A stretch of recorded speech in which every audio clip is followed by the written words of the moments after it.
महाभारत का युद्ध सब पांडव जीत गए, दुर्योधन टूटी हुई जंगा में पड़ा था, तभी उसने गुरुपुत्र अश्वत्थामा को आज्ञा कर दी कि मैं चाहता हूं कि तुम पांचों पांडवों को सोते हुए मार दो।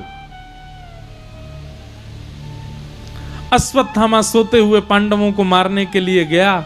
भगवान सोते हुए पांडवों को उठा करके ले गए, सबको पांचों को उठाया। बोले चलो, बोले कहां चलो? बोले हंस दिखा के लाता हूं। युधिष्ठिर बोले भगवान इतने दिन से थके हारे सोने दो। बोले कि देखो, युद्ध जीतने के बाद राजा को हंस दर्शन करना चाहिए, शुभ होता है। पांचों पांडव उठ के बैठ गए, भगवान के साथ चले गए, पर द्रौपदी के 5 पुत्र सोते हुए रह गए।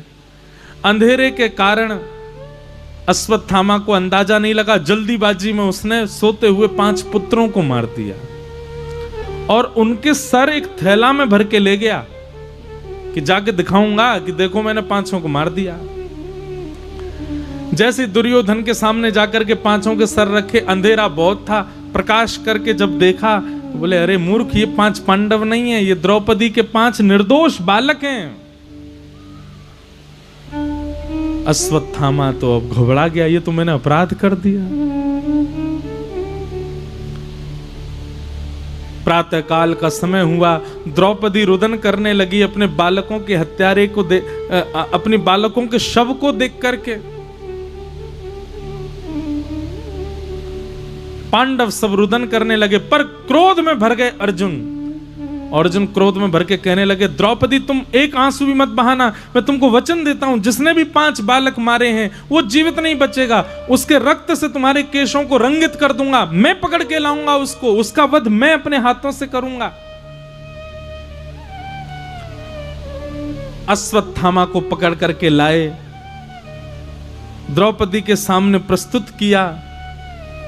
द्रौपदी ने कहा इसको मत मारो, ये हमारे गुरु का बेटा है, ये गुरु समान है, ये ब्राह्मण है, हम क्षत्रिय हैं, ये हमारा पूजनीय है, इसको मारने से मेरे बालक जीवित नहीं होंगे, इसको मत मारो। और अंतिम बात, इसकी मां विधवा है, अपनी मां का अकेला यही सहारा बचा, इसको भी मार दोगे तो इसकी मां तो बिल्कुल अकेली पड़ जाएगी, इसलिए इसको मत मारो। मेरे 5 पुत्र मर गए पर 5 पति तो जीवित हैं, इसको मत मारो। द्रौपदी की बात सुनकर के पूरी सभा स्तब्ध हो गई। एक मां अपने बालकों के हत्यारे को कैसे छोड़ सकती है? पर भगवान श्री कृष्ण नेत्र सजल हो गए, द्रौपदी को अपने हृदय से लगा करके भगवान ने अपना नाम द्रौपदी को दे दिया। द्रौपदी मैं कृष्ण हूं, मेरी बहन, तेरा नाम आज से कृष्णा। मैं दया का देवता हूं, तू दया की देवी है। अपने बालकों के हत्यारे को तू मुक्त कर रही है। बंधु एक बात हमारी बहुत ध्यान से सुनना, दंड देना बड़ी बात नहीं है, पर अपराधी को क्षमा कर देना ये दंड देने से भी बड़ा दंड है। दुनिया में सबसे बड़ा दंड क्या है? किसी को क्षमा कर देना सबसे बड़ा दंड है ये। बहुत ध्यानपूर्वक सुनिएगा, थोड़ी देर और सुनो फिर हम विश्राम करेंगे। आप किसी व्यक्ति को जब उसके अपराध का दंड देते हैं तो आप उसको बोध करवाते हैं कि उसने गलत क्या किया, उसने गलत क्या किया।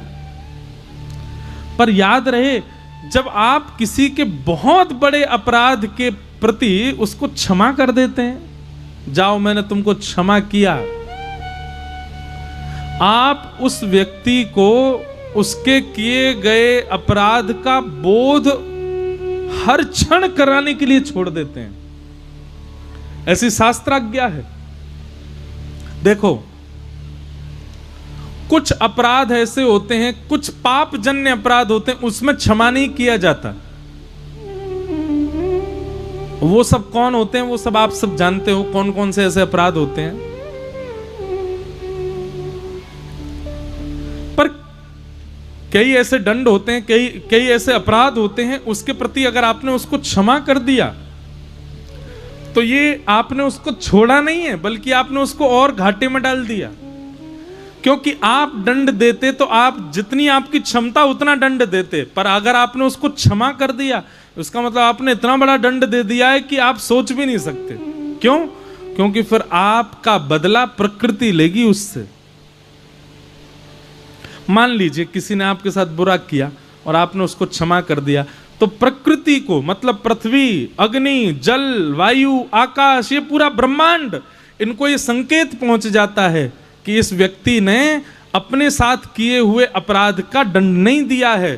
फिर प्रकृति लगती है उसके पीछे और प्रकृति ऐसा दंड देती है, प्रकृति ऐसा दंड देती है कि वो व्यक्ति जीवन भर रोता है कि मैंने क्या कर दिया।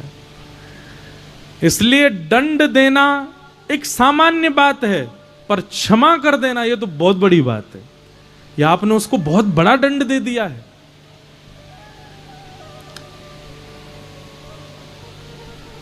एक कथा आती है, जयदेव महाप्रभु हुए उड़ीसा में, बंगाल के थे। एक बार कुछ डकैतों ने उनको पकड़ लिया, रात्रि में कहीं जा रहे थे। तो जयदेव महाप्रभु ने कहा, भैया मेरे पास जितना धन है तुम लोग रख लो, पर मुझे मारो मत। तो लुटेरों ने धन तो हड़प लिया, बल्कि ऐसा कर दिया कि बोले भाई ये इसने हमारा चेहरा देख लिया, ये जाके राजा को बता देगा, हम पकड़े जाएंगे। तो उन लोगों ने क्या किया, मारा तो नहीं पर हाथ पैर काट करके उनको एक कुआं में फेंक दिया।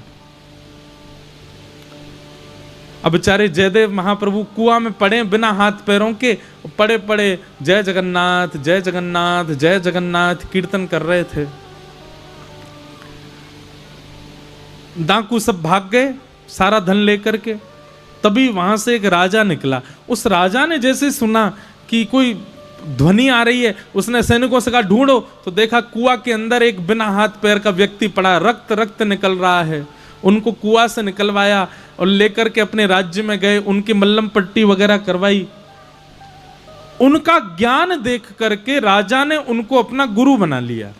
बोले हाथ पैर नहीं है तो क्या, ज्ञान तो अद्भुत है इनका। और वो उस नगर के राजगुरु बन गए। कौन? जयदेव महाप्रभु। अब एक दिन राजा ने कहा, बोले गुरुदेव मुझे कुछ आज्ञा करो, मैं दान पुण्य करना चाहता हूं। तो जयदेव महाप्रभु ने कहा एक काम करो, तुम नित्य के लिए अपने दरबार में 2 घंटा के लिए ब्राह्मणों को बुलाया करो, ब्राह्मण जो मांगा करें वो उनको दिया करो,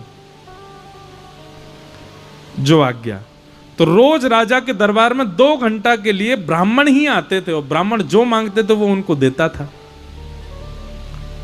इतना प्रचार प्रसार हो गया इस बात का कि दूर दूर से ब्राह्मण आने लगे। अब एक दिन वो 4-5 डकैत जिन्होंने उनके हाथ पैर काटे थे जयदेव महाप्रभु, उनको ये बात पता चली कि एक राजा है वो ब्राह्मणों को मुंह मांगा दान देता है। ब्राह्मण बनने में क्या, चोटी रख लो, त्रिपुंड लगा लो, धोती पहन लो, जनेऊ धारण कर लो, बन गए ब्राह्मण। 4-5 डकैत ब्राह्मण वेश धारण करके चले गए।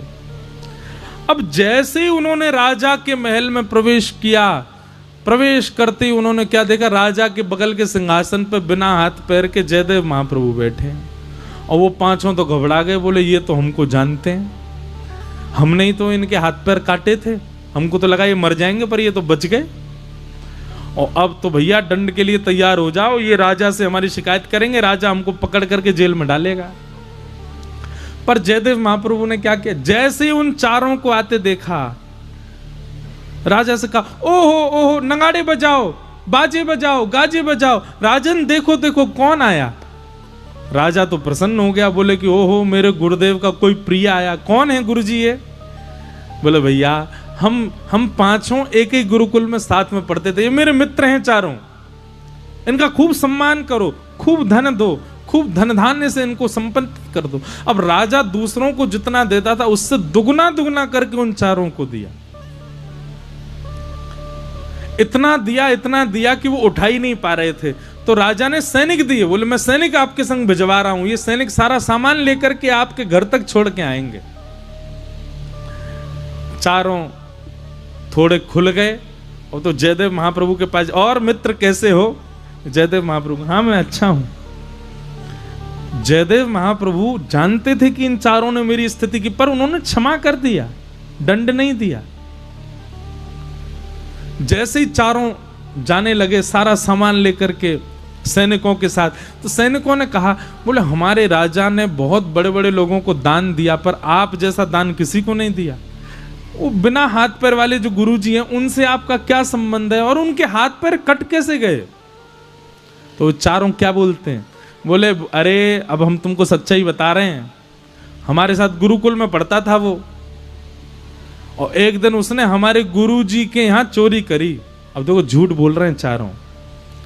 एक दिन गुरुजी के यहाँ उसने बहुत महंगे रत्न की चोरी करी, तो गुरुजी ने हम चारों को आज्ञा कर दी, ये रत्न चुरा करके भागा है, इसको बीच जंगल में ले जाकर के वहां इसको मार दो, इसको मृत्यु दंड दे दो। गुरुजी की आज्ञा मान के हम चारों गए। अब हम चाह तो रहे थे उसको मारना, गुरुजी की आज्ञा तो थी मारने की, पर गिड़गिड़ाने लगा हमारे आगे, रोने लगा, और उसने बहुत हाथ पांव उसके कांपे, उसके आंखों में आंसू देख के हम चारों ने उस पर दया कर दी, उसको मारा नहीं, उसके हाथ पैर काट दिए। वही तुम्हारे यहां राजगुरु बन के बैठा है। जैसे ही ये बात कही, पृथ्वी फट गई और वो चारों पृथ्वी में समा गए। मतलब प्रकृति ने दंड दिया। एक तो सामने वाले के साथ तुम गलत करके आए, उसने तुमको क्षमा कर दिया, ऊपर से किसी ने पूछा तो तुम उसके इतना धन धान्य तुमको दिलवाया उन्होंने, ऊपर से तुम उनकी निंदा कर रहे हो, तुम झूठ बोल रहे हो। प्रकृति उनके भार को सह नहीं पाई और फट गई, बीच में से चारों समा गए।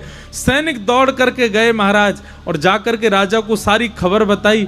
तो राजा ने जयदेव महाप्रभु से पूछा, भगवान ये क्या हुआ? तब जयदेव महाप्रभु कहते हैं, बोले देखो राजन, अपराध करने वाले को दंड देना सामान्य बात है, पर अपराध करने वाले को क्षमा कर देना ये सबसे बड़ा दंड है। मैंने उनको क्षमा कर दिया था, तो मेरी क्षमा का बदला प्रकृति ने लिया। आज के बाद प्रयास करना, कोई गलत करता आप उस पर चिल्ला भी देते हो ना, तो भी ये समझ लो कि आपने बदला ले लिया, आप क्षमा कर दो। क्षमा कर दिया इसका मतलब क्या है कि आपने उसको और कुएं में फेंक दिया, अब प्रकृति नहीं छोड़ेगी उसको। लेकिन फिर भी वैष्णव का स्वभाव दंड देना नहीं है, वैष्णव का स्वभाव क्षमा करो। क्षमा बड़े को चाहिए, बड़े लोगों का स्वभाव क्षमा। द्रौपदी ने क्षमा कर दिया, भगवान ने द्रौपदी को हृदय से लगा लिया और अपना नाम दे दिया, मेरा नाम कृष्ण, तेरा नाम कृष्णा। बोलो बाल कृष्ण लाल की जय।